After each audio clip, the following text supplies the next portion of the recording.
Okay, again, we're going to redo the initial part of this lecture just because of the fire alarm that interrupted us last time. So this first little bit is a recap. Again, the key thing about stuff in the ocean is, particularly for exploited critters, a lot of time these critters have these bipartite life history, right? If you recall, there's this relatively sedentary phase, like say the adult fish, which is on the reef, either physically attached or just resides on the reef. And then a dispersive life history stage, oftentimes a propagule, a larvae, something like that. So when we have this two-part life history, which differs from a lot of our traditional thinking of land-based resource management, say for deer in a valley. And the next thing is that also, unlike a lot of our terrestrial experience, size is very, very important. And so in this particular illustration, from this PSCO report from almost a decade ago now, it's not doubling the size of the fish, let's say, doesn't necessarily double the amount of, let's say, eggs that are yielded. It's a nonlinear relationship. So larger fish have a much greater influence on potential input to population. So people have used, one of the fisheries term is BOFF, B-O-F-F, big old female fish, for the importance of those larger individuals. We talked about biological reserves and how the core thinking there is that with setting aside of a particular area, we get a lot of benefits. So benefits to the population level, benefits to the community level, etc. And that this is a very American view of how to manage natural resources. This is rooted in our thinking of wilderness and very much is about humans not part of the active picture. And then we had this example which we read last time where I asked you guys, so when do you think this happened? This is about these folks saying that Catalina Island is super hammered, and that it was so much better, a few decades ago. And these quotes came from 1912 and from 1913. The 1912 was from a report that George Kunz made, and then that stimulated the state to generate a similar report, and that led to the generation of essentially a no fishing with net area around Catalina Island that lasted for a very short period of time because the fishing industry based in LA Harbor and San Pedro said, no, we're going to relinquish that. And so they reversed that effort to restrict fishing intensity and activity. We mentioned last time important this notion of shifting baselines, how we are changing perception is important when we talk about managing resources. The black sea bass, or what's now called giant sea bass on the left, was caught by this lady, like, oh, I caught a fish.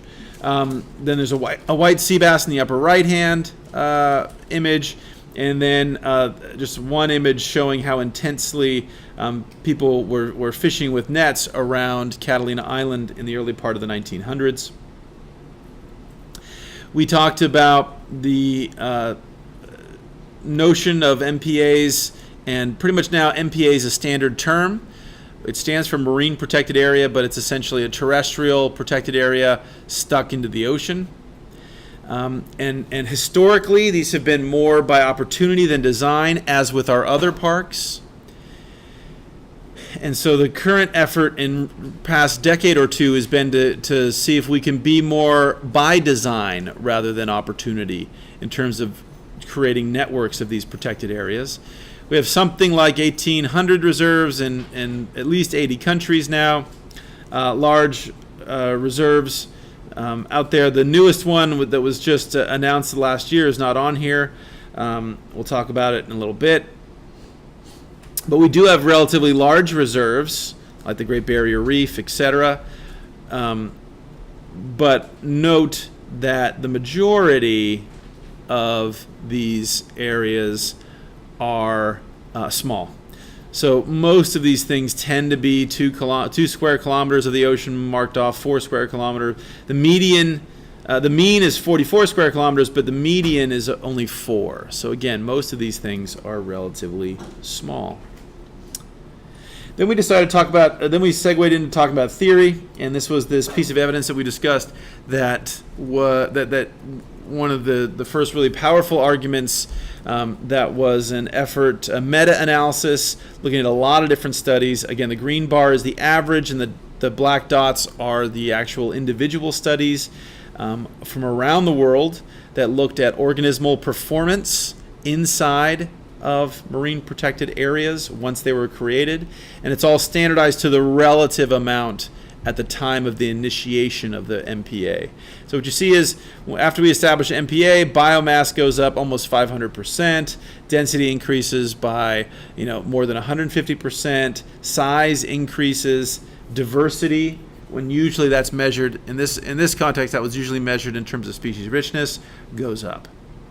So that's an argument that MPAs seem to work. We then discussed the story from one of the oldest ones on Anacapa, on the eastern end of Anacapa, that basically showed that inside the MPA we have, such as this right here, inside the MPA we have relatively few urchins, but we have lots of lobsters. So just having an MPA doesn't mean you have lots of every single thing. But the ecological health of this site seems to be better than, say, some areas right outside. And even though all areas increase or decrease in terms of their performance or abundance or whatever, depending on yearly variation, climatic conditions, etc., we still see that in general, in this case, the MPA area has more kelp than do the other areas year in and year out. We then mentioned these 4 key aspects of an MPA network were we to design one. And that would be location, size, spacing, and enforcement. Location being that we want to make sure that if we are creating a network, we do have representation of all the different types of communities that are out there, all the different types of seascapes, etc. Size is the notion that we want to make sure that they're large enough to protect at least the routine movement of a decent number of adults, so that individuals aren't just protected in this one square meter, then as soon as they go outside of that square meter being exposed to fishing pressure. Spacing, we talked about spacing, so size has to do with adult movement, spacing has to do with larval movement or the dispersive phase movement. And then enforcement. We would like areas that are relatively simply articulated in terms of their shape and location, so that it's very obvious for both the public to know when they're in one of these areas or outside of one of these areas, and also for law enforcement that they can properly enact that. And then we just finish off with a notion that for most of our discussions here, when we say MPA and we look at some studies, we're generally talking about no-take MPAs, meaning pretty much no commercial activity, not pretty much, just straight up no commercial fishing activity, and no recreational activity. Now MPAs, the people that advocate for MPAs would tell you this is not just about fishing, it's about everything. It's about oil and gas, it's about resource extraction, yada, yada, yada, yada. In most practical terms, in places like California, where we already have bans on oil and gas extraction in both state waters or at least new leases, bans on new leases in state and federal waters. Really what we're talking about here is regulating fishing. Okay, so then I think this is about where we paused last time. This is about where the fire alarm went off. And so let's talk about some of the current MPA questions that we have. The first is percent protection targets, meaning, hey, we should set a certain proportion of our total sea surface area in a protected status. 2, how large should any one single MPA be? 3, do yields outside, so there's pretty much broad agreement that MPAs work. That data I showed you before is but one example, that these things really recover biomass or increase biomass and all this and that. But one of the key questions is they're supposed to help with the overall population, with the overall fish stock, etc. So the key question is, do MPAs yield improvements outside of their boundaries? And then lastly, if we already have these things that are just located by chance, let's say, or by opportunity, can those be the basis for incorporation into an MPA network, or do we need to scrap everything and start over from scratch? We can answer these questions with data from empirical observation, from observations or empirical studies, or models. We have tended in the past to focus on models. We're only now getting to the stage where we can really more robustly look at empirical data, because we're starting to accumulate enough examples now. But especially in the early days of this, the 90s, early 2000s, we really were strongly relying on models. We still rely on models, but just not quite as much. Obviously, it's hard to do manipulative experiments in these types of settings, but also when you've not created MPAs, it's hard to do an experiment on the efficacy of MPAs. Models allow us to do what-if questions. Well, let's assume that the dispersal is this level. Let's assume that the adult movement is that level. Then what would we think? So it's more of a what-if type of thing, as opposed to it'll exactly turn out this way. Usually they're parameterized with poor data, again, because we have poor empirical data, and they tend to be very conservative. So I think this is where we stopped last time. Is this where we stopped last time? Okay, great. All right, so here we go. Let's talk about this first thing, which is percent protection targets. And the question is, are these useful? Our first large-scale protection target came out in the early 90s with the IUCN, and they suggested that that nations protect 10% of their ecosystems all everywhere, on land, underwater, whatever. By the late 90s, the folks that work in the ocean and coastal realms were agitating for an increase, and they said, look, we should have this be more like 20% should be in a no-take status. History of that was pretty interesting. I think I was just describing the history when the fire alarm went off last time. Now, this is late 90s. There had been some great progress that was made in terms of beginning to understand stuff. And one of the big advocates was this guy from Florida. And he had discovered some interesting successes from places like the area around Cape Canaveral. And he was saying, hey, I think we should try this as another tool to improve fish yields. And so they're looking at this 10% protection target, and it just doesn't feel quite right to him. Looking at the legislative process to get this declared, let's say in Florida waters, he knew that it would be an uphill battle and it'd take several years.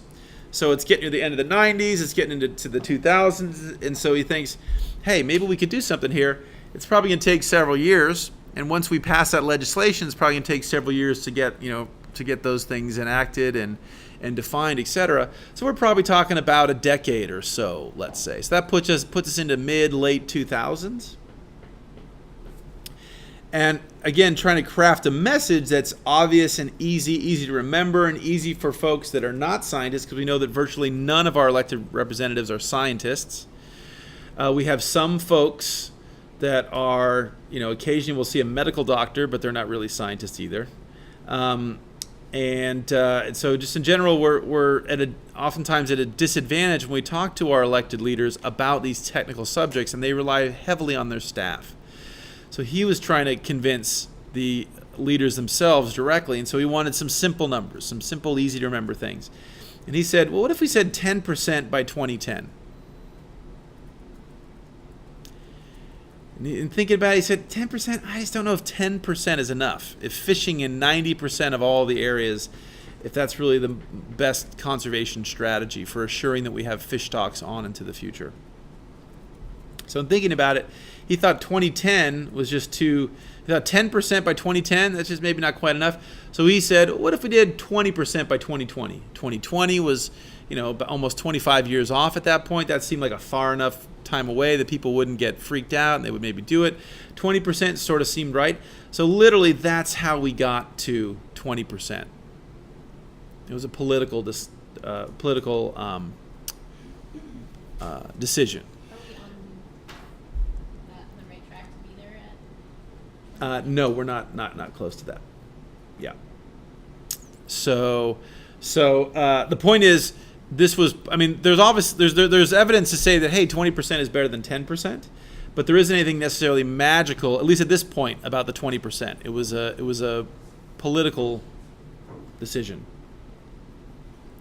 By 2003, the World Parks Congress, which is related to the IUCN, basically said, yeah, we should have not just reserves, but no-take reserves as between 20 and 30%. So the notion is, every time we do an exploration, we tend to drive this number higher and higher. And people tend to say, yeah, I don't know if that's enough. Maybe we should go bigger. Maybe we should go bigger. But it's important to note that a lot of people have said, wait a second, is there really any basis for this? If we don't, it's okay to say, we don't know, this is a guess. But they've cautioned that some people seem to be taking these numbers to mean that, they're hard and fast. And they suggest that these targets, running just to one of these targets per se is not necessarily right. And that some areas might need a much greater, or some areas that are affected by overfishing, let's say, might need a much greater proportion. Other areas that are well managed might not need that much. So you guys should make sure that you jot that note down in your notes. The modeling results that were sort of laying the groundwork, for example, for our Marine Life Protection Act endeavors here in California were these. So this is a host of different studies that look at a host of different organisms in different places, but we'll just run through them really quickly. The first one found a very broad range. In other words, to get stable populations, we need somewhere between 5 and 50% of the two-dimensional area of the surface, and then down to the bottom, set into a no-take status. So that's huge, right? That's a massive range. That doesn't help managers that much.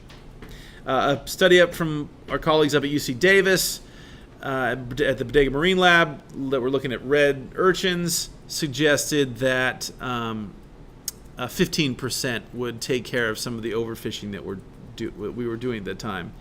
A Gulf of Mexico snapper, again, 15 to 19%. We haven't talked yet specifically, we will next week or the week after, about Atlantic cod collapses, but if these guys suggested post hoc that if we'd had about 1/5 of the fishing grounds for that fish that have been fished for half a millennia that we have destroyed over the course of a few decades. So when people tell you that we're totally great with our management, Atlantic cod should be the first thing in your quiver to say, no, we maybe don't know how to do everything perfectly well. They suggested that setting aside 1/5 of that area would have prevented the collapse of that historically very, very important fishery. Then another one, these guys found something like more than a third would be needed for a theoretical fishery, 35%, Gulf of California, 40%, 40%, 30 to 50% for the Channel Islands. I think you guys read that paper a few weeks ago.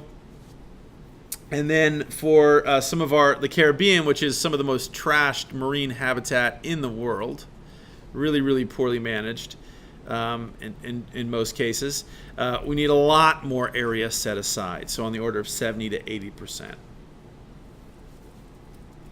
So then, in summary of all that kind of stuff, something like about a third of the area would be needed to conserve both biodiversity and increase fishery yields. We'll see that there's some tension here between biodiversity and fishery yields, or at least there can be, there has been.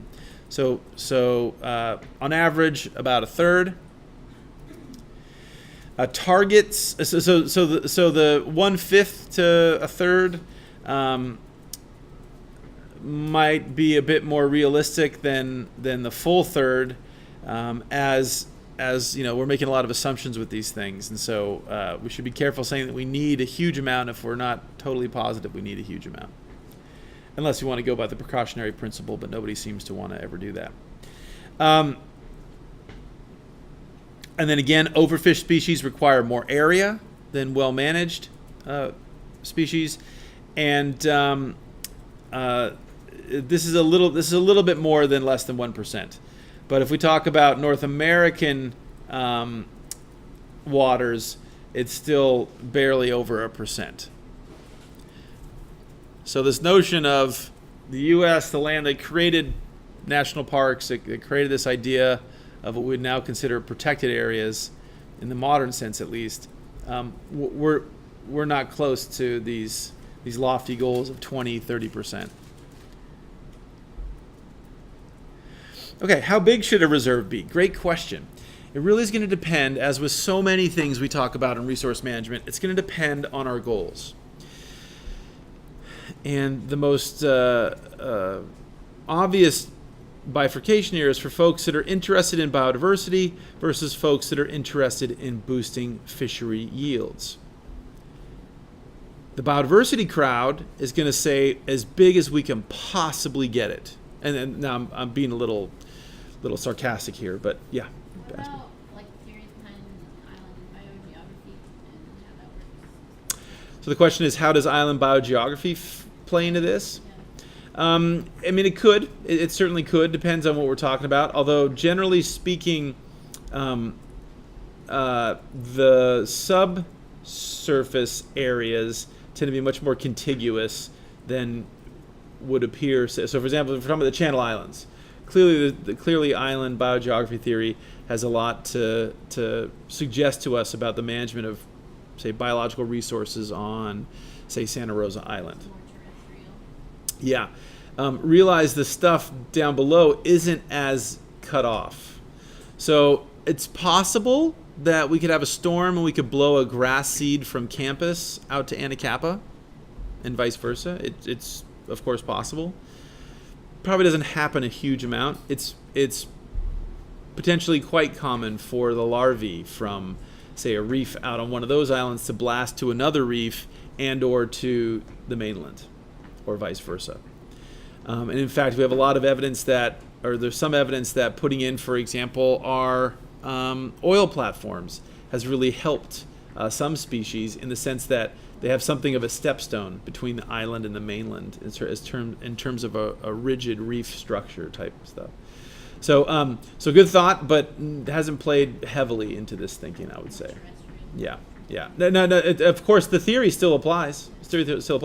And so I would direct you guys to our colleague Mike Dawson from UC Merced's talk last year in our spring seminar series, and he talked about that specific thing. Can we apply island biogeography theory? Right. And so in his case, he has a really nice model to test that. And the short version is it shows it totally applies in the ocean just as it applies on land. But it's I would say a bit more fuzzy. Just because there's so many other complicating factors. Okay, stepping back to what we were talking about here. So here we go. So the issue here with biodiversity versus fishery stuff has to do with how organisms move. Now, the biodiversity crowd is going to want this to be as big as possible because they essentially want to shut down access to as much as possible. No trawling, no fishing, etc. They want it big enough that we would see what you might call auto-recruitment or entrainment within the protected area network. And so that's what I'm showing you with this green arrow. So the fish and or the fish's propagules, let's say, all stay within this area and never get out. And that would be contrasted with what people typically call spillover. So here is either the size is such that the organism, again, either by juvenile dispersive stage or adult movement stage, are able to leave the protection of that area. And so that's spillover. So again, the entrainment is what the biodiversity folks, they want to design their area so that it has entrainment. The fishery folks want to design it so that it has spillover. And as we said before, or last time, maybe I didn't hit on it again, this is easy if we're talking about one species. usually we're not talking about one species, we're talking about a community. And so these things are going to vary. There'll probably almost always be somebody whose adult movements are within that area, and someone else, some other species whose adult movements are potentially roving outside of that area. And that's just sort of part of the lay of the land that we have. Cool? Make sense? Okay, great. So let's look at this entrainment versus spillover. This is some data from some folks that are trying to look at this, or we're trying to look at this. And so this first image on the left, this is data from tagged adult fish. So we caught these fish, put a little tag in their side, and were able to catch them again, or had or some type of electronic transponder that we're able to follow them acoustically. And then this is looking at, again, another meta-analysis, so data from a lot of different studies. And what you see is and just note, this x-axis is log-based, not a traditional evenly spaced axis. And so what you see is some critters are on the order of less than a mile, in this case, shown with miles, or just over a mile or so. Others are on the order of tens of miles of movement. And then some others have hundreds of miles of movement as adults. So that's obviously going to imply really different size of MPA should we want to protect, say, a snook versus some little dory snapper. Okay. The next thing we can look at is in this case, we've taken individuals and we have looked at their population genetic signature and matched it up with a population from somewhere else, usually a large source population. And what do we see? We see that for seaweeds, again, another meta-analysis, for seaweeds in general, we see for the species we've been able to look at, which is only a small subset, but nevertheless, we see, and this is the number of species that fall into these distance categories, we see the majority of these guys are moving somewhere from 1/10 of a mile to about a mile away. For invertebrates, it's shifted much more towards much farther time, a much longer time in the plankton, a much longer time in the currents, and so therefore a much farther dispersive range. So these guys are going up to on the order of 100 miles from their mom and dad. Fishes are farther still. So fishes rarely, at least of the stuff they looked at in this study, rarely go less than a mile. Really, that mostly is for things like surf perch that are live bearers that give birth to their babies right there on the reef, and they don't really float anywhere, or don't float very far. So with most of our fish, we're talking in the order of hundreds of miles of dispersal. So that tells us something, right? That tells us that if we're trying to work on conserving algae, we don't need or the spacing should be relatively close, because if we have one good area, if it's going to inoculate another area, it needs to be fairly close. It needs to be close to another MPA. If we're talking about fish, those MPAs could be spaced 50 miles or so apart is not a problem. Everybody with me on that? Okay, cool. Okay, so the next question is, how big should a reserve be?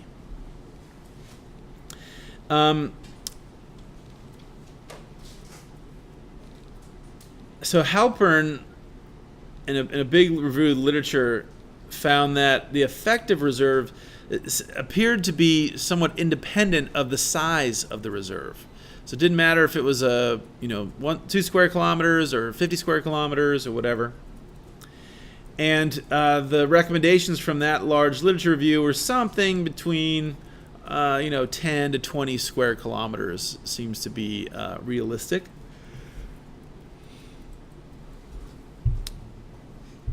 Most of these recommendations are for things that were easy to measure and easy to quantify. For critters that go really far, things like humpback whales, things like great white sharks, they couldn't generate a recommendation because it was just too hard to figure that stuff out. Next, the group from Davis basically suggested that, again, like we mentioned, if we have a conservation goal, it should be as big as possible. So the size should therefore be what you could get logistically, what you can enforce, what the public would buy into, etc. Whereas so let's say we had enough money to police 1,000 square kilometers of area. These guys would say, make 2 500 square kilometer reserves, or at least the conservation-oriented folks would argue for that. If instead our goal was to improve fishery yields, they would suggest we should have 10 reserves that are each 100 square kilometers.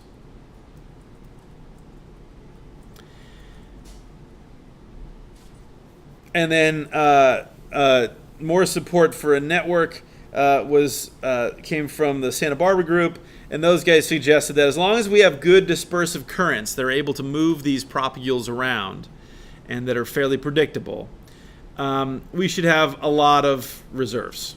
So when in doubt, err towards the size of more rather than one large single one. Right. Okay, so let's look at some of our reef fish movement here in California. This is sort of a strange graph, but this is data from California. So these are mostly rockfish. As you can see, these Sebastes is the genus of a rockfish. And what we see is these guys that are in blue are all fall into this category, which is most of these fish are moving on the order of 3 kilometers or less.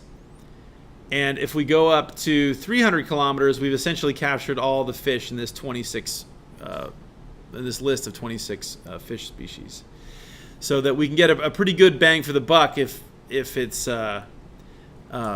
relatively smaller reserves closer together, right? More likely to capture those guys. So 85% of species move less than 3 kilometers. Oh, right. The other thing is the brown ones, the deeper dwelling species, moved the farthest. So critters that are down deep seem to be less site attached, and they seem to be more likely to wander, or more willing to wander. Okay, so how big should it be? Here's some recommendations for near shore or shallow areas, say in close here to Point Magoo, let's say. Small reserves seem to be okay. As a single reserve, a single MPA is more likely to have a relatively large diversity of seascapes in it. So rocky, reef, sandy habitat, etc. As we move into offshore or deeper areas, we tend to need fewer reserves than in these shallow waters. But the area needs to be bigger for each of these, because as I suggested, these deeper critters tend to roam farther. And then a third broad category of reserves, which people have talked about, and this pops up mostly at a academic conference. Some young grad students that thinks about this and, oh my God, I've just solved this great problem. They do a little paper about this or something. Great ideas. We don't have any practical way to do this yet. I mean, in theory we do. We would need something like our drones. We'd need something like our automated ROVs that we've been building next door to really help enforce this. But the idea would be, just as we know fish track with water movement, such as in gyres, maybe our protected areas should track with those. So a movable MPA, if you will. The challenge there is that these gyres vary in time and space, and it's really only possible with real-time satellite data or on-the-ground oceanographic data collection, so we know where these features are. We'd have to communicate those to fishing vessels and other people to say, hey, you can't fish in here. And enforcement would be a huge challenge, and the only way to do this would be with autonomous units, I would argue. Okay, next question is, do MPAs increase fishery yields inside of our reserves? So this is one of my experiments when I was a graduate student from out at Catalina. And everybody does anybody know who this fish is on the left? No, it's not a grouper. It looks like one. It's a serranid. It's kelp bass. This is also called calico bass. There's a bunch of names for this. This is the most important recreational sport fish in Southern California, and therefore the most important recreational marine fish in California, because there's way more people down here than up north. So everybody catches these guys. These guys are massively abundant. These guys are everywhere. They make great fish tacos. And it's just what everybody catches. Whether you're going out for them or not, it's a common catch. Okay, so do we get these guys more inside versus outside the reserve? And what you see on the right is one of my experiments I did. Now, my PhD wasn't on fish or MPAs, but I sometimes worked on fish and MPAs. And this was an experiment I'd created to look at algal dynamics, because algae are way more interesting than fish. Don't ever let the fish people tell you that the reverse is true. But in any event, so here's an experiment. What I've basically done is made a big, giant umbrella with cloth, with canvas, stretched on a piece of PVC, and that's just floating. So this shade that you see is something I put in, and this is in about, I don't remember, I'm too old now. This is in about 20 feet of water or so in the back of this cove on Catalina Island. And it's anchored to the ground and floated up with buoys, anchored to the sediment. And so that thing was put in there a day or so before I took this picture. So I have some fake kelp that I made, and that's inside there. But what do you see? You see a bunch of fish, right? These are mostly kelp bass. Are the kelp bass everywhere? Right. They're not everywhere. They're inside the shaded spot, right? So even though they're free to swim, and occasionally one will swim out or swim in or whatever, but they can do whatever. They really like this thing I put up, right?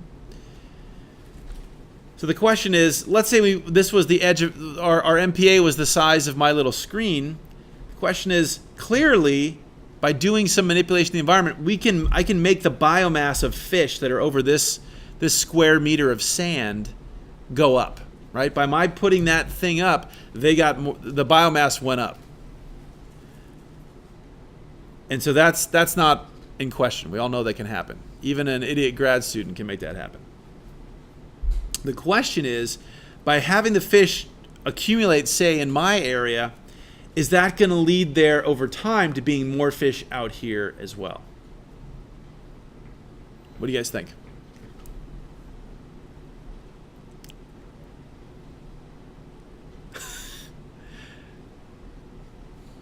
Christine, what do you think? Don't know. I don't think it would. Okay, so a vote for... Fish like that type of environment, and what would coerce them to go out without being... Okay, good question. So maybe not their adult movements, but what about their babies? Do you think they might have more babies, and the babies would therefore kind of fill up the shaded area, they maybe get squeezed out into the open area? Maybe it allows for another type of fish that is in competition with this fish usually too. Okay, so maybe some increased reproductive input outside. Maybe it's going to have some ecological interaction effect with competition and predation and other things. Okay. So this is what we see from some of our experimental data. So this one on the left is from, I believe, Africa. New Zealand. So we have density of these different algal species on the left per square meter, and this is over time. And so this is in a marine protected area that was established in the mid-70s, and this is a kelp. This is not our kind of. This is a laminariales, but it's not it's not the giant kelp that you are thinking of. It's a relatively short-statured kelp, but nevertheless it is a kelp. And then this is another brown alga, and what we see is over time, both these guys became more abundant inside the reserve. Or excuse me. Yeah. Right. Right. Inside the reserve. But note that this guy was a pretty steady increase. Boom, boom, boom, boom, boom, boom, boom, boom. Right? A little bit of blipping up and down, but pretty steady. This species also increased over time, but at a much more gradual rate. It didn't show dramatic change until about 25 years after the establishment of this reserve. So realize that the dynamics, the life history, the natural history of these critters can differ. And so they're not all going to respond necessarily on the same time scale, even though we'd like them to or we think they could. Secondly, here is some evidence from fish. And this one is in Africa. And this is, again, biomass per unit area of biomass. And this is how long since the onset of the MPA. And what we see, again, is that over time, both increase compared to unprotected levels. But again, they show different responses. So, oops, what happened there? My apologies. The surgeon fish is just kind of bloop, bloop, bloop, bloop, bloop, bloop, bloop, doing his thing. And always more, always more, always more, always more. The parrotfish showed initial quicker response, but hit some kind of plateau and is stabilized. So again, the responses are not uniform. One way to ask if reserves increase fishery yield is to ask fishermen. This is the Georges Bank off of Cape Cod, on the East Coast.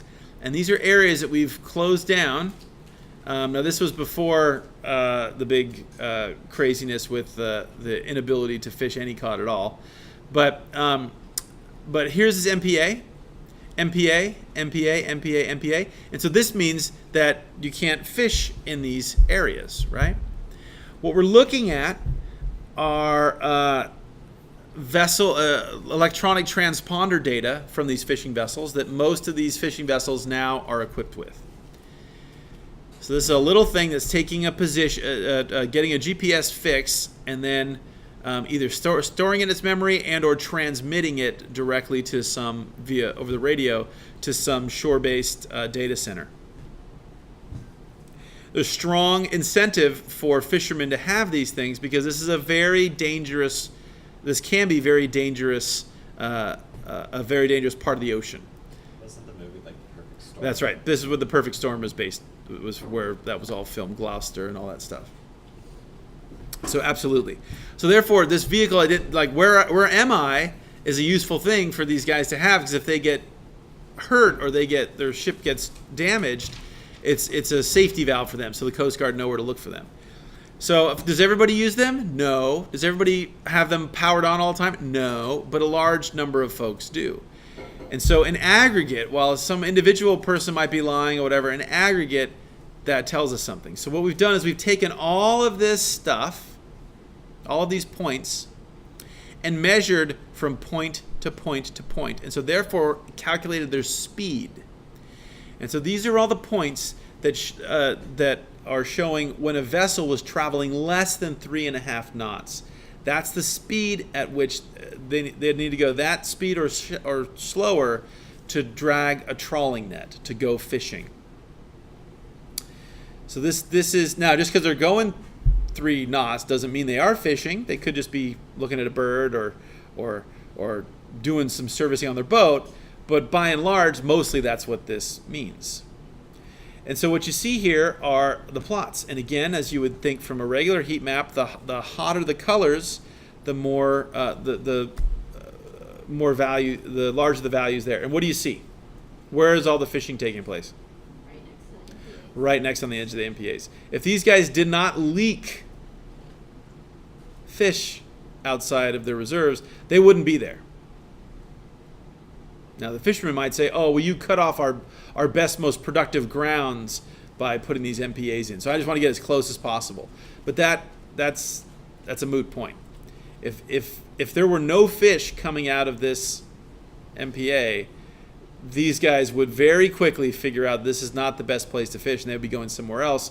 This is showing that clearly they see fish coming out of this as a common event. Okay, so do MPAs yield improve fishery yields outside the reserves? We've seen examples from Dordas Bank and elsewhere that catches increased. Well, actually, from Kenya and those other examples I showed you, that they increase within a reserve.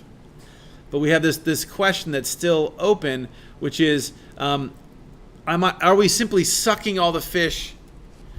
Were there fish that were supposed to be here that then said, oh my God, that guy's fishing, I'm going to run away, and run over here and hide in here? Right? So in effect, acting as a fish magnet.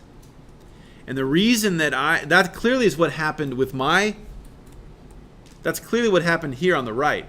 I didn't grow these fish in a day, right? I didn't instantly, didn't add water and have insta fish. So these guys moved from somewhere else.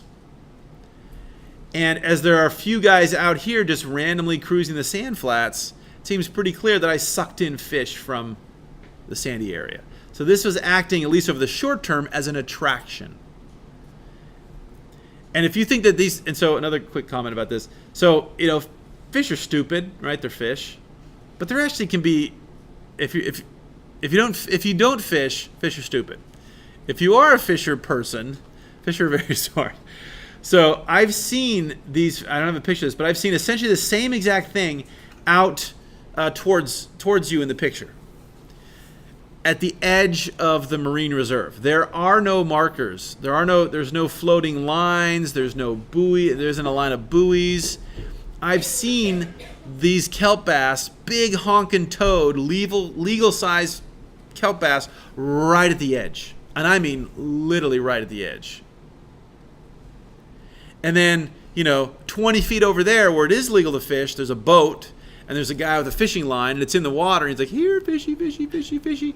And the big fat fish is just hanging inside the river, just like floating, swimming side to side, just like, you're an idiot, right? Just look at. And you thought, oh, that was a chance, right? By chance, I just happened to swim upon this guy, and this guy was sitting there.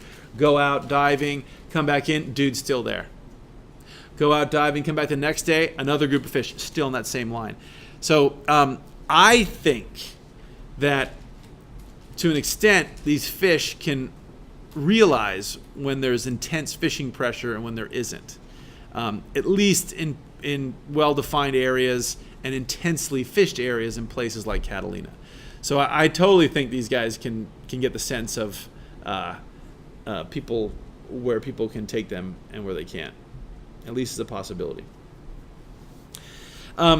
So a lot of evidence that we get more inside, less evidence for this so-called spillover effect. And that's where a lot of the research in the last 5-10 years has been directed, to try to look at this specifically.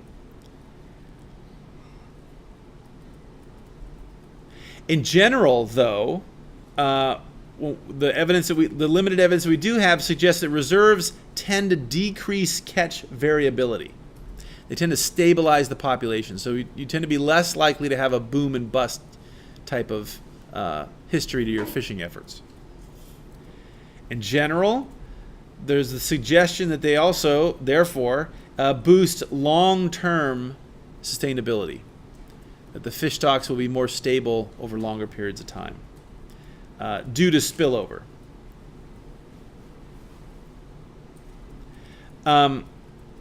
It's also clear from the stuff from the work to date that adding reserves to a poorly managed fishery will almost certainly increase fishery yields, will almost assuredly increase spillover. I think there's a good amount of evidence for that.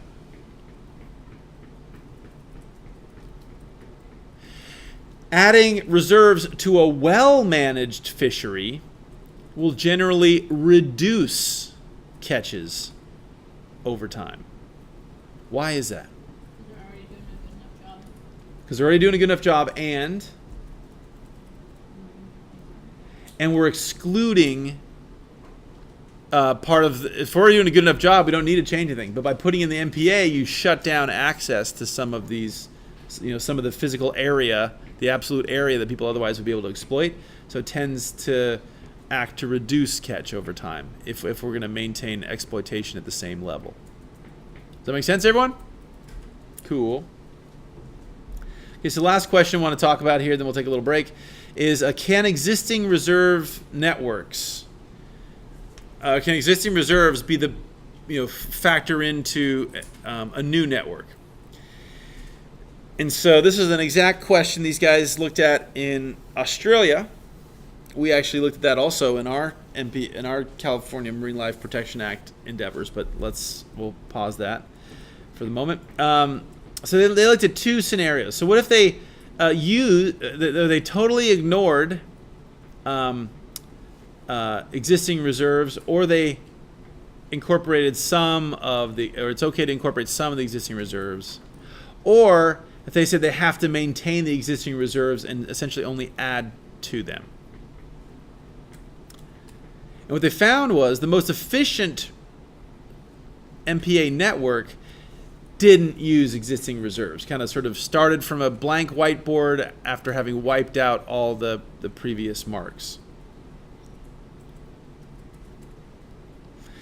And so the point was there are opportunity costs. So because we can't manage every single square meter of the ocean, right? We can only manage a certain amount.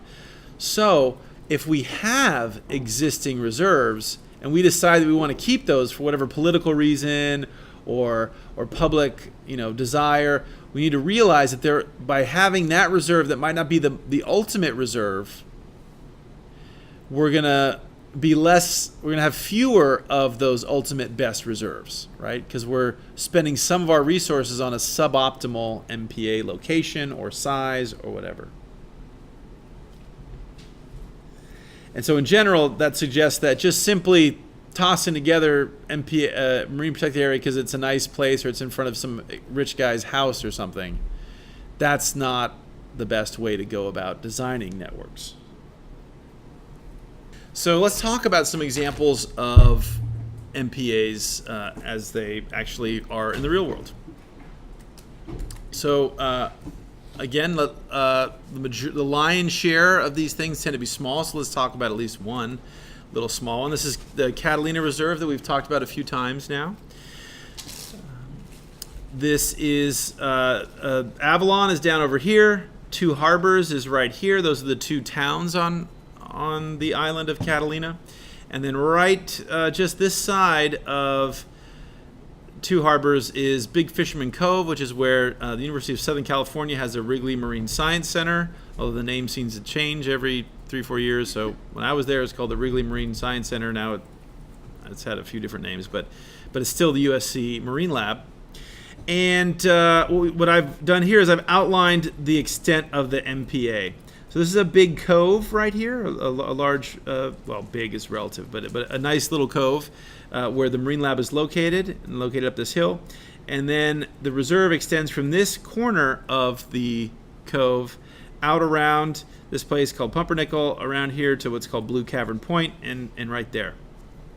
So basically it's just hugging very, very tight into the shore. That story I told last time about the guy throwing his anchor on my experiment was right here where I was swearing at the guy. It was in effect a reserve from 65 onward because people were doing research there. People said, hey, stay away from here. In 88, it was formally established as a reserve to facilitate academic research. And again, has a unique setting in that it's associated with a research station. So there are people here all the time. Yeah, no, it's still in existence. Absolutely, yes, absolutely. And in fact, it's now part of our MPA network, our state network. This area here is called Bird's Rock. This is another place where I did a lot of experiments, or Bird Rock, I should say. Again, we have people that are here all the time. We have people stationed here that both understand the ecology of these natural resources and the consequences of not well management. So there's someone there all the time, and then over here is Two Harbors where there's a harbor patrol. So there's a sheriff guy there. So if you were to see someone poaching lobster and you called someone, the police essentially can run right over. So this is not the condition. This is not the setting for most of our stuff. So it's a relatively well protected preserve. It does relatively well because of those wonderful aspects that it happens to be blessed with. Okay, now we can talk about small Pacific Island states. This is actually was just announced last year, and this is now the largest supposed MPA in the world. This is the areas around New Caledonia. New Caledonia is vaguely near the Cook Islands. It's about 2,000 miles east of Australia. It's been a French territory since 1853, although with increasing autonomy since World War II, and then sort of being put on the path towards independence since 1999. So they've been given more and more say in their local goings on. It's technically French. It's technically like Guam or Puerto Rico or those types of things for us. But in theory, these guys are on their way to becoming independent, maybe. It had a few tens of thousands of people at the start of the 1900s. It's today almost 250,000. So it has one of the largest economies in the Pacific, larger than even New Zealand's economy. They mine nickel there, so there's a large mining industry, etc. And so the creation of the MPA in this context is a combination of local will and local interest merged with international expertise. So it was officially announced in 2012 at the Pacific Islands Forum, which is a meeting of Pacific Island nations, or Pacific nations, I should say. Excuse me, Pacific nations, not necessarily island. And they said, we want to have this giant MPA. This has been a thing, and we'll see this in the next few slides. There's been a thing over the last decade or so, which is the popular thing to do is to declare you're doing a marine protected area in your island.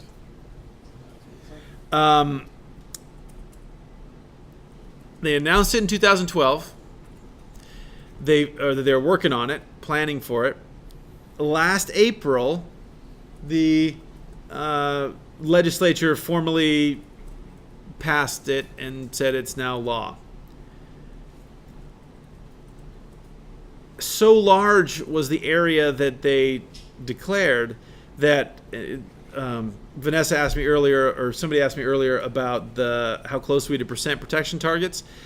French waters, all of French waters, which include, France and in Europe as well as these overseas territories, went from 4% protected status to 16% with this announcement. This was huge. This dramatically pushed France forward in terms of meeting our supposed treaty obligations and our targets underneath the Biodiversity Convention and others.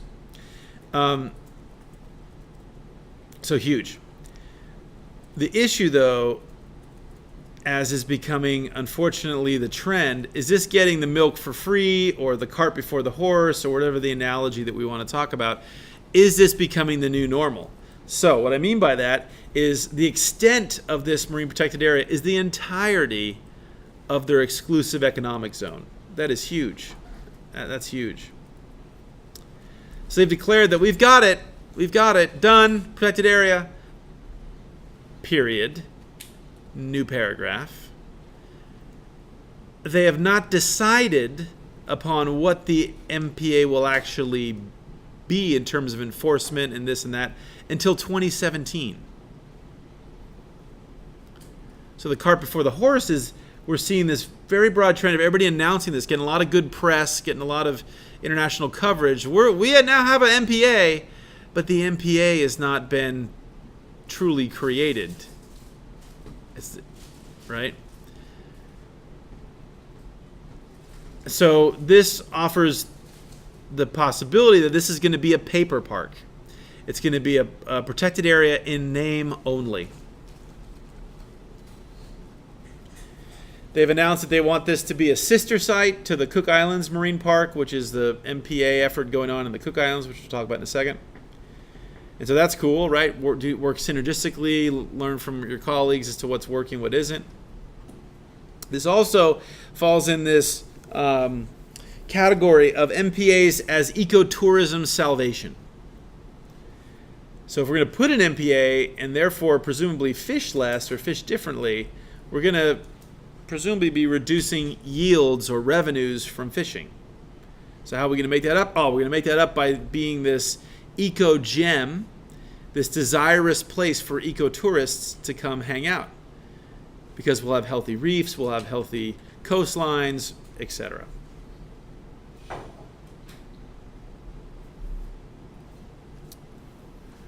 Next example. That was New Caledonia. Next, and so I should say the official terms, since they're French, is Le Parc Naturel de la Mer de Coral, which is either the nature park or the natural park of the Coral Sea. So what about sustenance? I mean, most Pacific Islands. Right. I don't know about anything about Right. them, but Right. Good question. So Some- local fishermen, Yeah. local fishermen fish, right? Yeah. So of course, presumably, yes. so I guess they don't know yet. But So they don't know yet is the answer. So I'm sure they're not going to cut off fishing entirely. yeah, that's That would just be inconceivable. yeah, I figured that. But is it going to be? Can tourists fish? Can people only fish within, 100 meters of land? None of that has been made clear. So right now, they can. Right now, right now nothing has changed. So people are able to do what they had done before. Okay, so now we're going to switch to talk about the Phoenix Island Protected Area, also called PIPA. Most people call it PIPA. And this is the Republic of the Kiribati. So the very confusing word, it looks like Kiribati, but you pronounce it Kiribati. In the same general area as the Cooks and New Caledonia and these sites. So southwestern Pacific. Southern Hemisphere. This area was established in 2008, recognized by United Nations, by UNESCO in 2010. Huge area. So up until the New Caledonia, this is the big player on the stage. Giant area. So they set aside 11% of their exclusive economic zone. Recall, some of these small Pacific island nations are a single island, some are a necklace of small islands, and the EEZ spreads out from all the lands. So these EEZs can vary depending on if we have several islands, they can be huge. In this case, these guys announced they were setting aside 11% of their EEZ. This was a collaboration between the New England Aquarium, Conservation International, and local folks in the Kiribati. I should say Conservation International was a big pusher, as well as Oceans 5, which is a consortium of a bunch of different marine environmental groups were involved with the New Caledonia project. Essentially the same players were involved with this, although Conservation International is in the lead in this particular case. The Kiribati MPA was a major conservation victory. Everybody talks about it. It's supposedly the kind of thing that we want.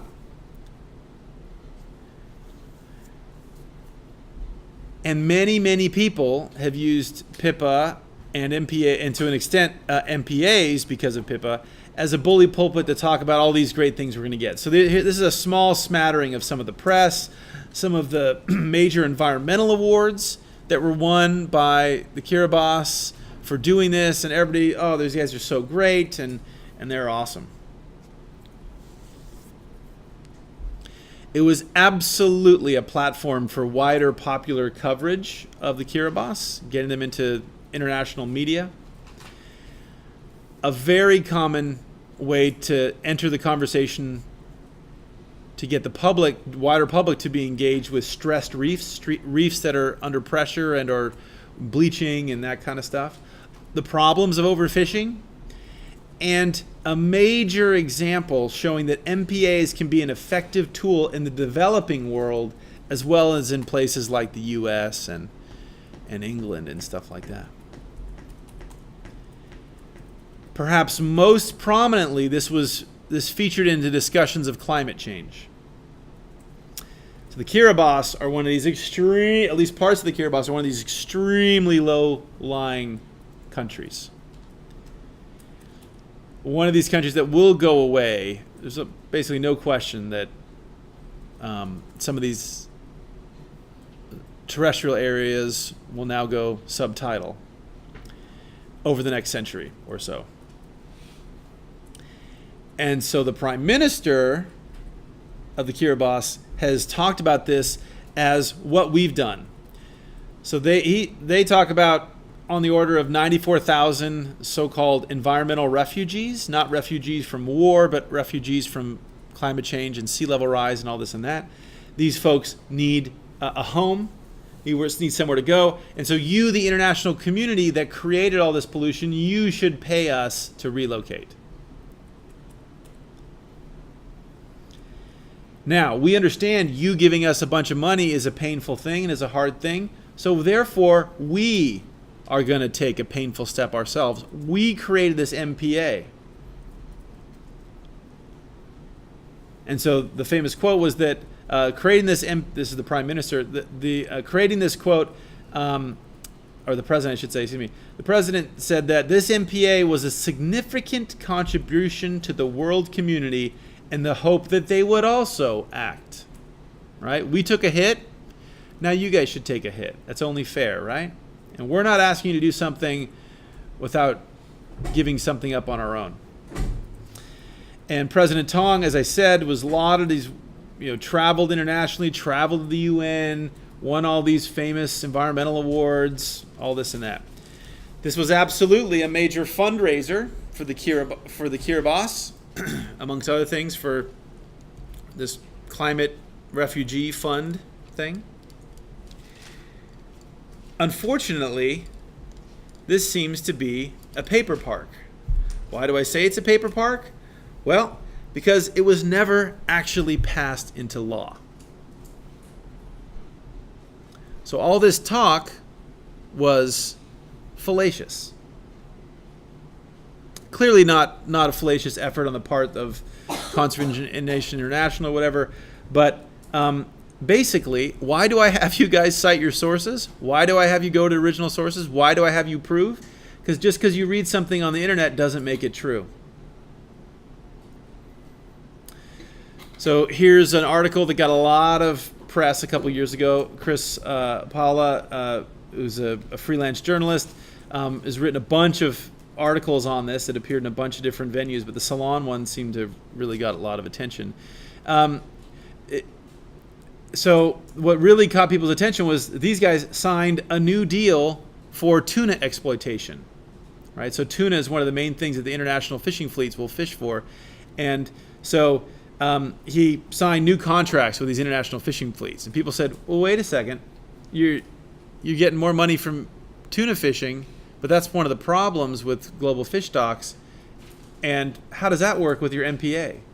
And the answer was, oh, our MPA doesn't prevent me doing deals with tuna fishermen. So then that's when people started looking a little closer, and it became clear that people said they would pass this law. And when you actually go and talk to the folks in these local villages and stuff, nobody's heard of any. There's no MPA. There's no nothing. It's not even a paper park because it doesn't even legally exist. So it's less than a paper park. But yet all this money was generated. All this popular press was generated. All these tourists probably came. Right? It was a great win for those guys. So now let's look at the Cook Islands. Similar part of the world again, and they are in the process of establishing a marine protected area. This is a meeting where we're having with the largest NGO in the Cooks, and this is a village chief there in orange, and then the director of the NGO right there in his yellow windbreaker. And the Cooks have done some great things. So on the lower left, there's a newspaper article from a few years ago where they declared the entirety of Cook waters off limits to shark finning. which was a huge victory. When the movement was started, people said, you never get this passed. They got it passed. And now everybody, and so that's sort of the head of the Fisher Environment, I can't remember whichever it was, ministry, doing this campaign, which is making a shark fin symbol, meaning that I'm standing with the sharks.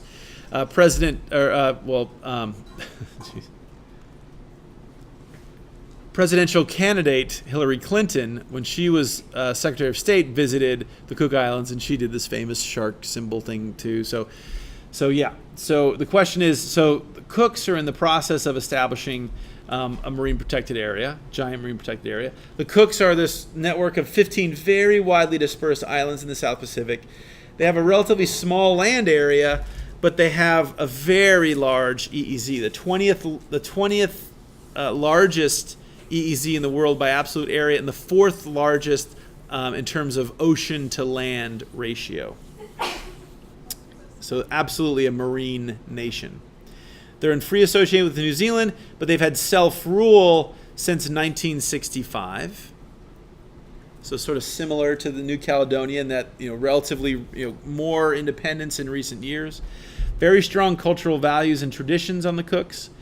They have a tourism-centric economy, which is basically happening on the main island and then plus maybe 2 more islands of the 15. So tourism generates most of their revenue. Pelagic fishing, the next most, but a very, very far second. And then virtually nothing from tropical fruit growing, which 50 years ago was a large part of their income. And nothing from overseas banking, especially after 9/11. And that all got shut down. So basically, they live off of tourism. They announced that they are creating this, what they call a marine park, in 2012. What they actually announced in 2012 is that they are going to create a marine park, the exact boundaries of which have yet to be determined, the exact activities of which that will go on or not go on inside the boundaries have yet to be determined. And so TIS, this society, this NGO, has been tasked with doing a lot of the legwork. Oceans 5, which again is that consortium of a lot of major international, the Moore Foundation, Conservation International, etc., is helping them with this. Supposedly, end of this year, next year, we'll get the answer. So it has not been decided yet. This is some of the most recent maps that have been generated. So here you see the Cook Islands. All these are the islands. Here's the main capital island of Rarotonga. Those of us that went to the Cooks with our class this year, we went here, then we went to Aitutaki. This is referred to as the southern group of islands. This is where the reserve is being most recently proposed. It's also being proposed that it would start, well, I mean, again, this is not decided yet, but one of the current discussions is it would start maybe 50 miles from any island. So that would allow, as Aspen was asking earlier, that would allow fishing in lagoons, fishing in near island waters. So the local folks go get tuna and mahi and stuff like that. The other complicating factor, as we've discussed, are deep sea nodules, deep sea mining, and how that would be or wouldn't be permitted within the boundaries. So the question is, what are the management goals? And because those are still being articulated, the exact boundaries are still being articulated. And this has partly led to some disagreement and some controversy, for example, in the Cook. So here's 2 cartoons, and this is about people's discontent or unease with some of the management. So in this case, this guy's pulling off. This is supposed to be the head of their fisheries ministry, pulling off a sort of hidden cloth that shows shark fin soup, which is what we're supposed to not be about, right? And the cartoon says, details of the secret fishing deal that will bring the economic salvation of our nation are hereby revealed. Ta-da! So the idea is, hey, we're going to fish a lot of sharks, right, is one thought. Another one is, again, the head of the ministry here, and he's standing there. He's blindfolded, if you can't tell that. So he's a blind guy, and he's reaching his hand into a bag of fishing licenses to, in theory, give away. And so the satirist here is saying, expletive deleted, bloody philanthropist trying to, this is like, they have the British thing, so they say bloody a lot and stuff. So bloody philanthropist trying to usurp my sovereignty with help from trusted advisors. We decide who fishes in our ocean. And then here's the TIS is doing some surveys. And so there's controversy about this, right? Controversy about if we should go forward, how it should go forward, who's making the decisions. And there's a lot of, and the places like the Cook that have a strong local identity, there's some distrust when outsiders like us or outsiders like Conservation International come in and tell you guys how to do your stuff. So that's a real concern and something we should be aware of as we discuss MPA design and MPA enactment. Next, we can talk about Florida's experience with deep water coral reefs in the context of MPAs. So these deep water reefs are the genus of coral are called Oculina, and so these are usually referred to as Oculina reefs. These guys are also known as ivory tree corals.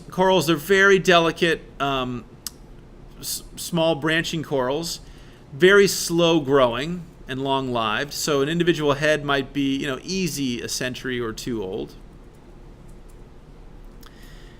Again, these are deep water reefs. These are not in lighted areas of the ocean, usually. They form high relief in this part of our country, what are very homogeneous sand flat, low relief type environments. So they amount to high relief. We in California wouldn't consider 30 meters high relief necessarily, but that's massive for massive pinnacles for this part of the world. They form about 170 kilometer chain, sort of broken chain from Fort Pierce to Daytona. And they are on the order of about 100 meters deep. And they're the only species of coral on this reef. All kinds of other stuff is there. Researchers from Harbor Branch and elsewhere estimate that these guys are on the order of 15,000 years old. So these have been around for quite some time. These coral heads are really valuable places for a lot of commercially and recreationally exploited species, such as these large groupers and red porgies. This is what they look like. This is what a little broken piece of coral head looks like. They were first described by Louis Agassiz in the late 1800s. So we've known about the species for a long time. Didn't exactly know where they came from necessarily, but mostly washed up, broken pieces of coral washed up on shore. This is what you see now. This one people first discovered these by looking at landing records for these major fish species and finding that there's some fishermen went to these specific areas all the time out in the middle of nowhere, and they couldn't figure out where they're getting all this stuff. And so these researchers went out and started to look, and they started finding these incredible coral heads, but they started finding this stuff. This is a piece of coral wrapped in plastic. This is a piece of coral with monofilament fishing line wrapped all around it, indicating that fishing activity has impacted negatively these reefs. So again, in the 60s and 70s, this was a fishing area. People trawled it as well, which is dragging these nets along the bottom. In 1975, Harbor Branch Oceanographic Institute sends out some subtitle researchers, and they actually confirm these things exist. And then the lead guy, John Reed, petitions the National Marine Fisheries Service, and the part of the group within the Stevenson Act that determines fish catch quotas for that part of the world, the Southern Atlantic Fisheries Management Council, to protect these beds. By 1984, he gets a few small areas that are set aside as so-called habitat areas of particular concern. Gesundheit. By 1991, we still see lots of damaged coral. So this small set-aside has not reversed the damages. And so they expand it into a no-take, what we now consider a no-take MPA zone. Before it was just you couldn't do fishing, you couldn't do trawling and stuff there. Now it's no take of anything. Started the first restoration experiments almost 20 years ago. That was going slow. So then they said, okay, by the way, also no anchoring at all. So not only can you not take anything, you can't anchor any vessels there because the act of anchoring can break coral and have impacts. Under a revision to our Fisheries Management Act and the federal government, these areas were designated essential fish habitat. This area was expanded in 2000, and in 2004 it was renewed. This is what we're talking about. So here's the area again we're talking about. This is the area, and these are some areas that we've been able to compare the performance of these this MPA. Again, this is what that stuff looks like when you pull it up. It's broken coral. It's a lot of monofilament line. This is what an untrawled area looks like. We have these coral heads. We have a lot of fish. There's all kinds of interstitial crabs and shrimp and whatever in and around here. These guys are eating some of those guys. Other guys are able to hide out and hide from the predation. So a very diverse system. This is what trawled areas look like. So that biogenic structure, that coral structure has been physically broken. So now, of course, there are still fish here. Of course, there are still invertebrates here, but there are much lower abundances. It's much harder to hide in these little crevices, and only the smallest of the small guys can find any refuge in here from cruising predators, etc. Here's a short video just to show you guys what these things look like. So this would be an unimpacted or relatively minimally impacted area.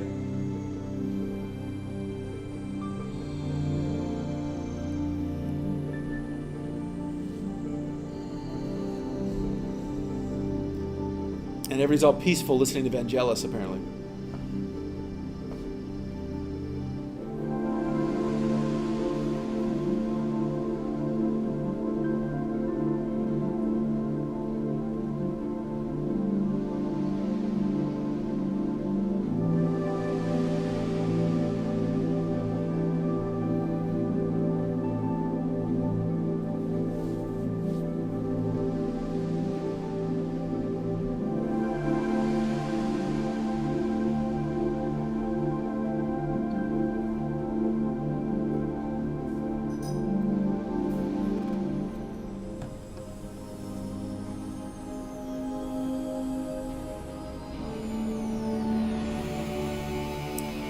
So again, this is what a lot of the area looks like now.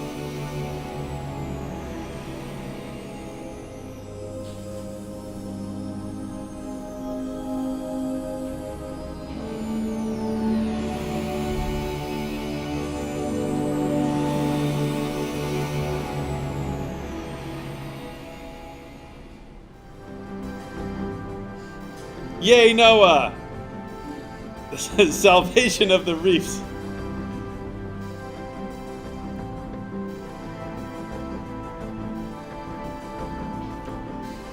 Da-da-dun, da-da-dun, da-da-dun, dun, dun. Yay, Noah.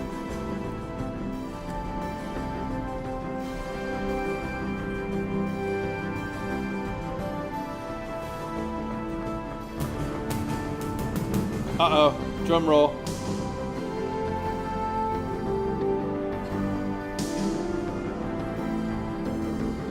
Okay, so the implication, so clearly both line fishing, but especially this trawling has really negatively impacted this area. And trawling, we'll see time and time again, trawling's not evil. You can do trawling in a relatively minimally impactful way, as, for example, some of our colleagues in Louisiana do. But over structures like this, over coral reef type structures, generally trawling is really, really bad. And so here you see this. In this case, this is akin to clear cutting in the forest, just dragging a net and physically breaking all this structure. This is a trawler inside a reserve that had just been inside a reserve, etc. So the problem is, despite what that video would imply, these reefs are still totally screwed. This is an example of MPAs too little, too late, I would argue. So they still could not get this restoration jump started. So they decided to put down what we call reef balls, which are concrete structures to try. In other words, it was thought at the time, the problem was, and still is going on, there's too many little teeny broken pieces of rubble. So it's a little baby core, a little polyp planula settles on the rock to grow into a new coral. Even if that happens, now they're on something that's not stable, right? So the first good current or whatever is going to turn that guy upside down. He's going to, boom, he's going to smash, and he's going to get squished, right? So the idea is, hey, if we put down some permanent structures that are heavy, that won't move, that might jumpstart the coral settlement, right? But then we don't just want to have this be there. Let's cut some holes in it so fish will use it, and indeed fish do use these things. These are called reef balls again.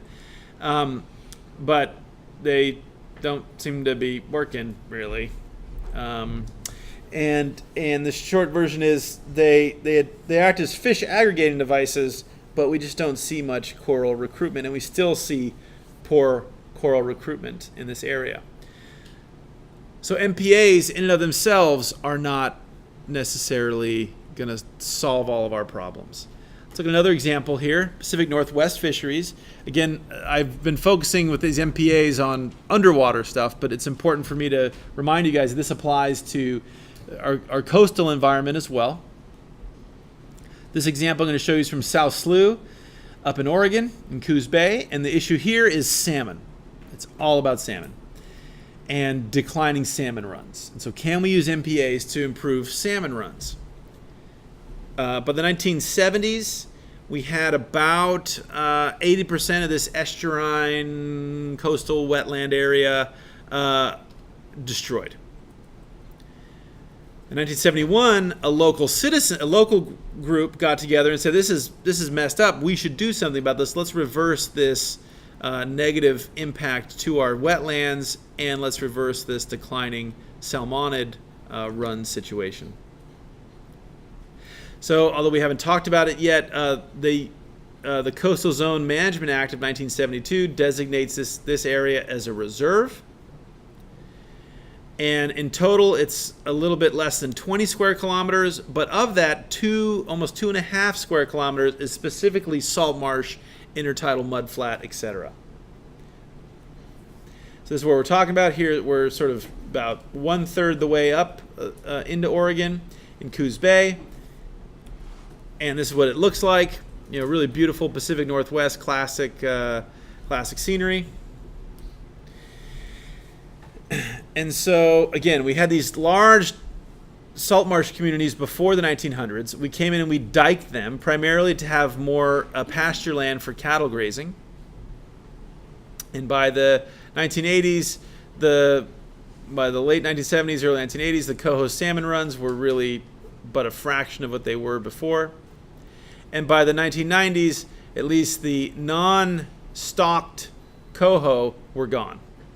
Only things we brought in from the hatchery were in the river. So we lost that genetic heritage. So by the late 90s, we start some experiments. These are tideland restoration projects. So the one I'll focus on is the Coons Marsh. There's a couple different phases. And so this is the basic idea. So again, this is inside an MPA. So rather than just letting stuff go, we can do active restoration inside of MPAs. The Catalina Reef folks tried it, but they tried it a little bit way late. Doesn't seem to be working too well. In this case, these guys are trying it relatively, well, it's also pretty late, but it's not totally gone. There's still salmon. So, and salmon need these little fingerling channels to feed and find insects and good stuff like that. So here's this diked land. The basic approach is to come in, knock down the dike, allow tidal fleshing to happen, maybe excavate a couple channels to get it going, and then over time we would expect this to become primo habitat for salmon.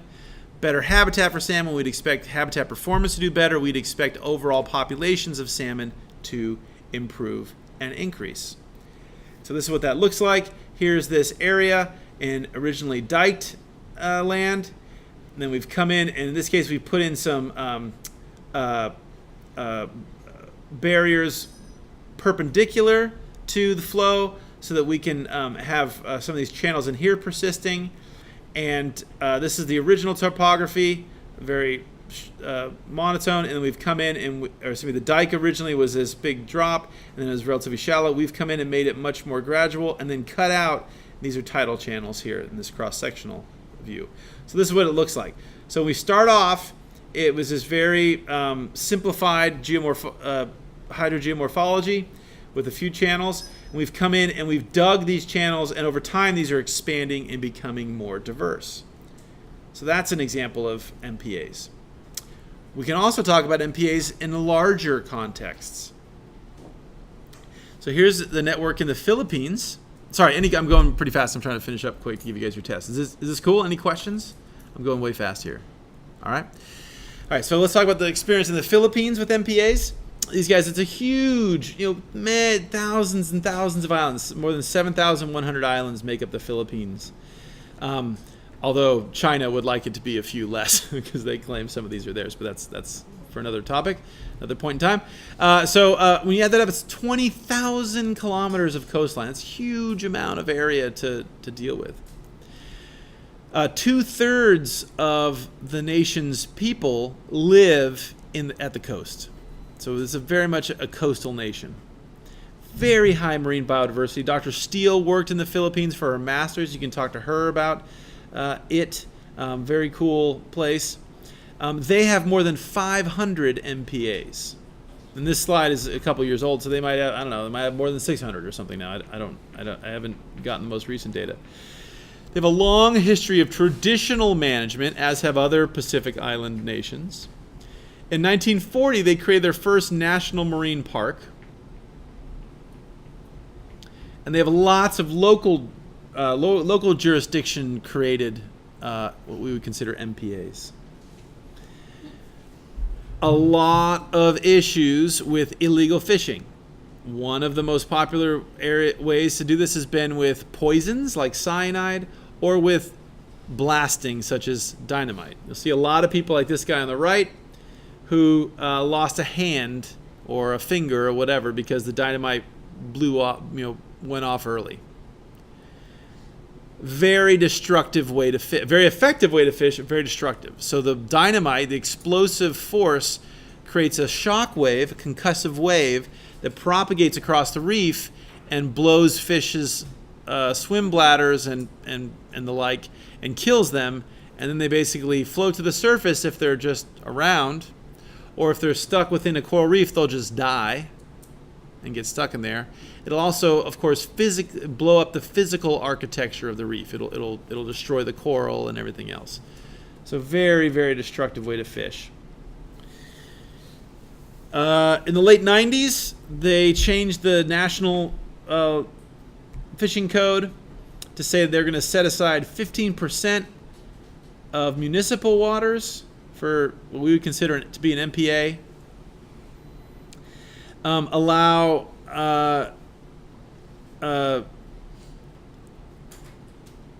areas outside of the local control, we would consider federal waters basically. As much as a quarter to somewhat less than half of those could be set aside as an MPA. And so these guys have been big players in a lot of these international conventions on how do we come to agreements on stuff. So they are a signer of the Convention of Biological Diversity. Again, the United States is not, thanks primarily to the biotech industry. They are part of the that's not ASEAN, it's ASEAN, Association of Southeast Asian Nations. And some of their agreements, the law of the sea, all this kind of stuff, et cetera, et cetera, et cetera. So they're really much into designating stuff, very much into getting international agreements. The issue with these guys is always enforcement. It's a poor country. There's lots and lots of people, lots and lots of coastline to patrol and monitor. So enforcement has been really hard. So an example for that you guys can jot down in your notes would be Sumalon Island, which was, that MPA was established in 1974. but has been since suspended twice because people didn't want it and they couldn't enforce it, and then they reestablish it, then it gets, etc. So on again, off again. What we have seen from that area when it was in place was that we did see more fish biomass, we did see more absolute numbers of fish, and more spillover when this reserve was in place. So clearly these reserves can work if they are enforced and if they're cranking. Great Barrier Reef here. Incredible place here. This really, really awesome structure. This is the largest biogenic thing on the planet. The largest thing created by life. Largest thing that's created by life that you can see from the space shuttle, let's say. It's more than 2,300 kilometers long. It's comprised of a series of smaller reefs, more than 3,000 smaller reefs that vary in size from, the size of our building here to tens of thousands of hectares. A very high biodiversity, more than 4,000 mollusks, more than 400 coral, more than 1,500 fish, and more than 200 bird species make up these communities. Really, really diverse. It's so diverse, it's so big, it's a major part of Australian identity and, especially for Northern Australia, their economy. They consider it part of their cultural heritage. I don't have the most recent numbers, but as of the mid-90s, you're getting on the order of 2.5 million people a year going to Australia just to go to the Great Barrier Reef. As about a decade ago, this was pumping in something like an estimated $5.8 billion to the national economy. So really big. Really, really big. And most of that's from tourism. Most of that's not from fishing or anything. Most of that's from tourism. It was created as a national... I'll just say, so Australians passed their version of national parks in 1903. The Great Barrier Reef Marine Park is created in 1975. It's the world's first, what we would now consider large-scale marine protected area, or LSMPA. It was created, as with so many, such as some of ours here in California, with the goal of banning oil and gas extraction, not with the goal of reducing fishing, but with the goal of making sure we don't have an oil spill. It was declared a World Heritage Area in 1981. And the current version that we have is using zoning. So just like we use zoning on land, they're using zoning in the sea to create areas where you can transit with a commercial vessel, where you cannot, where you can go and scuba dive, where you cannot, etc.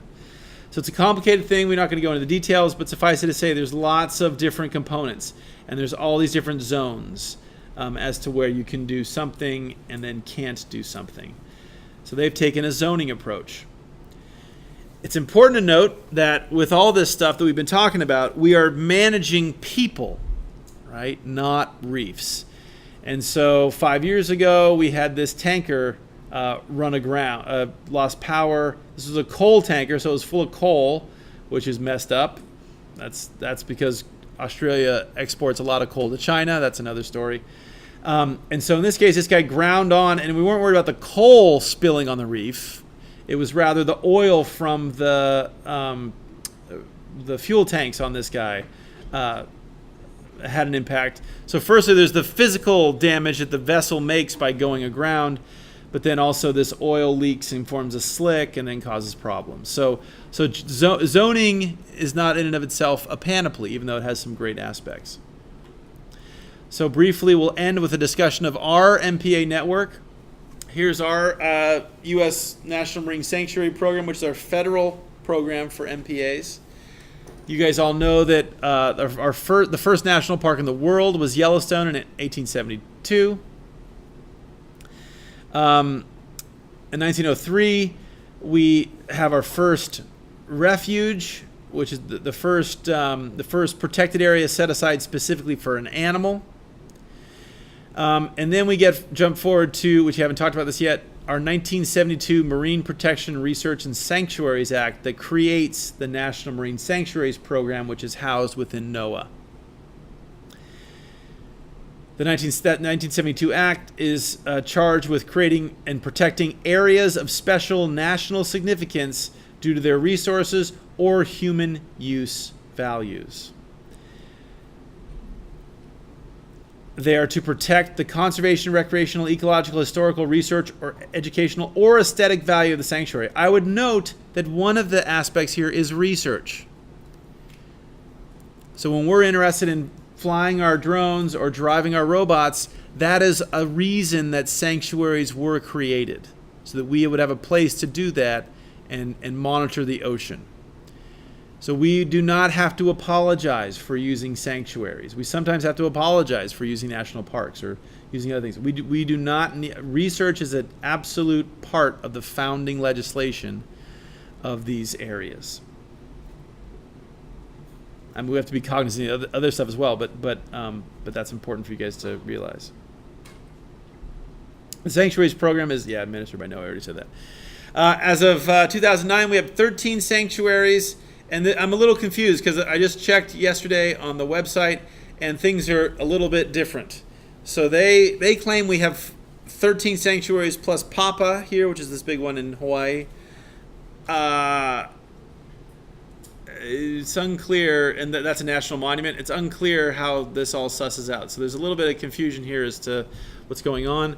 But suffice it to say, we have a lot of these areas. They are spread around.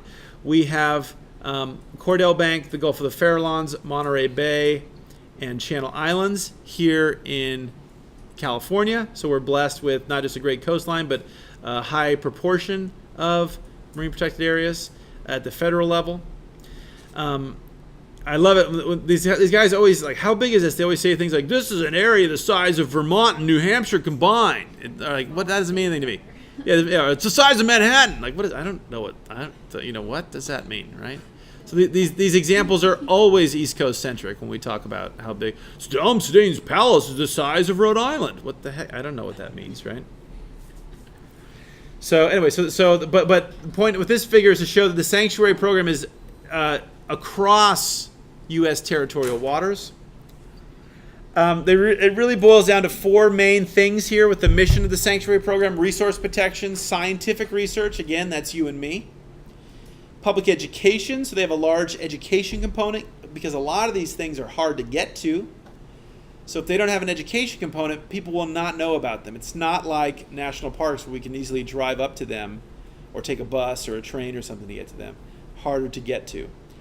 And important, as with all these things, there is this multiple use clause, meaning that we have to balance multiple users of these resources. And that's probably the hardest part of all that. I would direct you in closing to the Big Ocean website. Big Ocean is a group that was formed a few years ago. So I was at their second think tank that we had in New Zealand, and I think it was 2010. This is an association of not MPAs, but again, of these so-called large-scale MPAs, not postage stamp things. This is what the network looked like in 2011. They, at the time, described things like the Coral Sea thing that we mentioned, right, which was in preparation, the Cook Islands Marine Park, which was in preparation, as proposed sites. Those are designated in yellow. As of last year, which is their most recent map, clearly the idea has expanded, which is great, right? We're seeing more of these large-scale marine protected areas in effect. That's awesome. I would have you note, though, that, for example, the Coral Sea one we just talked about, PIPA, they are being very generous because this is really a collaborative group, right? These guys don't have any authority or whatever, so this is trying to a group to professionalize, push this idea.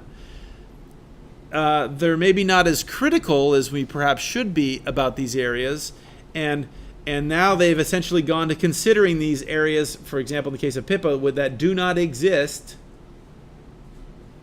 or that have not been fully determined as to what they're going to be yet, they've already added them to their network. So a concern, I would suggest. I mean, great, love that we're working on the idea, but there is clearly this theme of rushing to say everything's great even before we enact them. I think we've already talked about this, so we'll just run through these really quick. We've talked about the California Marine Life Protection Act history before, in the context of the U.S. and wider. Main thing just to say, we've already talked about this, the main thing to say is that most of it was done as of 2012. San Francisco Bay has still not been designated, and we have no date for when San Francisco Bay will be designated. That is because the governing legislation said the protected areas within San Francisco Bay have to take place after the San Francisco Bay Delta restoration projects are concluded, so that they work collaboratively and in conjunction with that restoration effort and not act to complicate that effort. That effort is stalled, and so it's unknown when we'll have MPAs, formal reevaluation of the MPAs within San Francisco Bay. Who knows? But for all the outward coastline, everything is done as of 2012 or redo. So to summarize what we've learned from this discussion of MPA theory, the current thought is somewhere between 20% and 30% of the sea area